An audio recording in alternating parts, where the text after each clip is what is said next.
All right, today we are heading way north to the last frontier.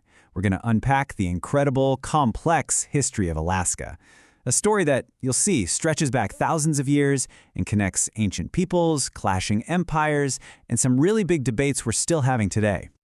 So here's how we're going to break it down. We'll start in ancient Alaska with its first inhabitants. Then we'll get into the whole imperial scramble for fur. After that, we'll cover the infamous U.S. Purchase and the gold rush that changed everything. Then, its long road to becoming a state. And finally, we'll look at the modern era, the oil, the challenges, and the tough questions that define Alaska's future. Okay, let's start where it all began. Long before any maps of Russia or the U.S. existed, Alaska was first and foremost a homeland. And get this, the name Alaska actually comes from the Aleut word alekskak. It means the mainland, or even more poetically, the object toward which the action of the sea is directed. I mean, how cool is that? It just grounds the entire identity of the place in its geography and its original people.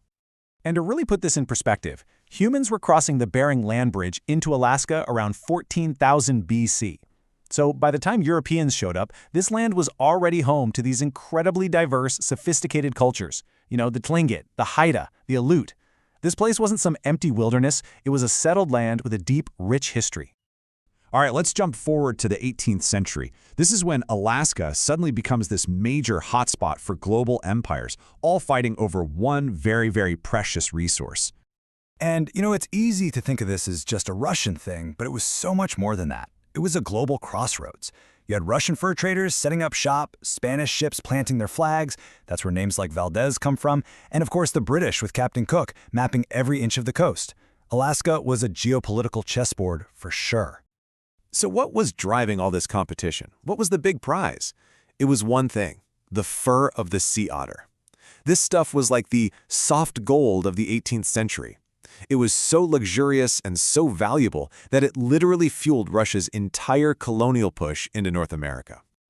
But this boom, it came at an absolutely horrific human price. The native Aleut population was just decimated. We're talking an estimated 80% decline in just the first 2 generations of Russian contact. It was a brutal combination of violent conflict and, of course, the devastating Old World diseases they had no immunity to. So with the sea otter population dwindling and Russia feeling the financial pinch after the Crimean War, they made a move that would completely redraw the map of North America. But back in the States, people were not thrilled. Not at all. The purchase was openly mocked.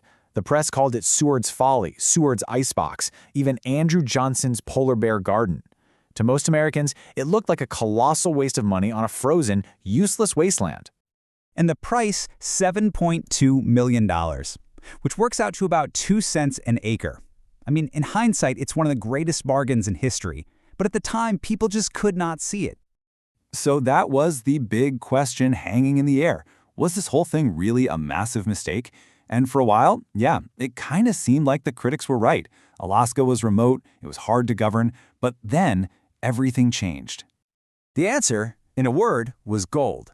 First, you have the Klondike Gold Rush, which sent this flood of people streaming north right through Alaska. And then, boom, in 1899, they strike gold in Nome inside Alaska itself. The whole Seward's Folly narrative just evaporated overnight. The icebox was suddenly a treasure chest, and America's perception of Alaska was changed for good. Okay, so the gold rush really cemented America's grip on Alaska and brought in tons of people. But the journey from being just a remote territory to the 49th state, well, that was a long one. And I mean a really long journey. Look at this progression. It started as a military department, then it became a district with a little bit of self-government, then a full-blown territory in 1912. It took nearly 100 years from the purchase to finally getting that star on the flag in 1959. So what was the final push? What tipped the scales? It was, believe it or not, World War II. When Japanese forces actually invaded the Aleutian Islands in 1942, this was the first invasion of American soil since the War of 1812. It was a massive wake-up call. Suddenly, Alaska's strategic importance was undeniable, leading to huge military investment and paving the way to statehood. Then, just 5 years after becoming a state, Alaska faced this almost unimaginable test. The 1964 Good Friday earthquake was a staggering 9.2 on the Richter scale, the most powerful quake ever recorded in North America. It literally leveled entire towns. But the way Alaskans came together and rebuilt from that devastation, it just became this powerful symbol of the state's incredible resilient spirit. Now let's talk about the discovery that would come to define modern Alaska, creating a whole new set of promises and a whole new set of problems. In 1968, everything changes. Again. They discover a massive oil field at Prudhoe Bay. And this didn't just tweak Alaska's economy, it completely remade it. It led to building the incredible 800-mile-long Trans-Alaska Pipeline, and it also led to something totally unique. The Alaska Permanent Fund, which invests oil money and pays out a dividend to almost every single resident. It's a way of sharing the state's wealth directly with its people. But that reliance on oil came with huge risks, and in 1989, those risks became terrifyingly real. The Exxon Valdez tanker ran aground, spilling millions of gallons of crude oil into the pristine Prince William Sound. It was an absolute environmental catastrophe and a brutal reminder of the fragile balance between Alaska's economy and its wilderness. And this really brings us to the core tension that defines Alaska right now. It's all summed up in the debate over drilling in the Arctic National Wildlife Refuge, or ANWR. On one side, you've got powerful arguments for economic growth, for jobs, for energy independence, and on the other, you have this urgent call to protect one of the last great wild ecosystems on Earth. This one issue really captures the fundamental conflict shaping Alaska's future. When you look at it, Alaska's story has always been about reinvention. From an ancient homeland to an imperial frontier to an economic powerhouse that's now wrestling with what comes next. So its state motto, North to the Future, just feels more fitting than ever. It's a land of incredible promise and really profound challenges, where the next chapter is always being written.